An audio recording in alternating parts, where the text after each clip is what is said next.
Hi hello namaste welcome to our channel Ragadeepthi allrounder. నేను మీ రాగదీప్తి. ఈరోజు మనం చేయబోయేది అచ్చమైన కొబ్బరన్నం. అచ్చమైన కొబ్బరన్నం అని ఎందుకు అంటున్నానంటే, కొబ్బరన్నం చాలామంది స్పైసెస్ వాడతారు, అల్లం వెల్లుల్లి పేస్ట్ అవన్నీ వాడి మసాలాలు వాడతారనమాట.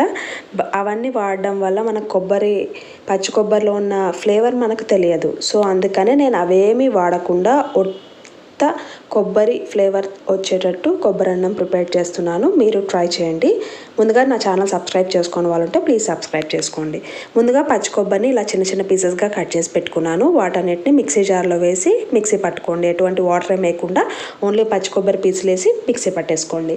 తర్వాత ఇప్పుడు స్టవ్ ఆన్ చేసి కడాయి పెట్టి ఒక 3 టేబుల్ స్పూన్స్ ఆయిల్ వేయండి. ఆయిల్ బాగా హీట్ ఎక్కిన తర్వాత ఆవాలు, జీలకర్ర, మినపప్పు, శనగపప్పు వేయండి.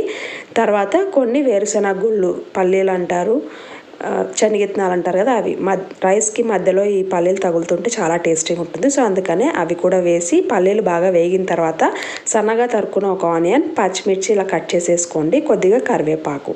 పచ్చిమిర్చి ఒకటే వాడతామండి ఈ కారానికి. సో కాబట్టి మీ స్పైసీనెస్కి తగ్గట్టు పచ్చిమిర్చినే కట్ చేసి వేసుకోండి.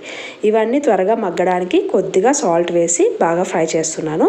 సో ఆనియన్, పచ్చిమిర్చి అనేది బాగా మగ్గాలి. మగ్గిన తర్వాత ఇందాక మిక్సీ పట్టుకున్న పచ్చి కొబ్బరి పేస్ట్ ఉంది కదా, అదంతా ఇందులోకి వేసేసి ఎక్కువసేపు ఫ్రై చేయకండి. జస్ట్ ఒక 3 మినిట్స్ ఫ్రై చేస్తే సరిపోతుంది. ఇంకా అంతే అండి.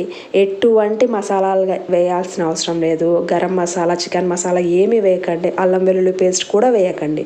జస్ట్ అంతే అండి. ఇప్పుడు కొబ్బరి అంతా వేగిన తర్వాత స్టవ్ ఆఫ్ చేసేసి చల్లారిన అన్నం వేసేసి కలిపేస్తే మన టేస్ట్ అయిన అచ్చమైన కొబ్బరి అన్నం ready.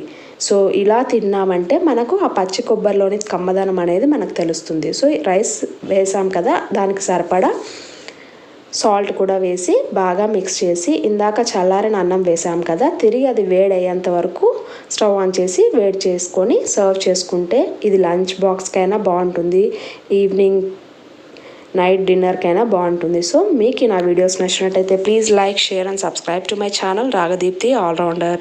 Thank you so much for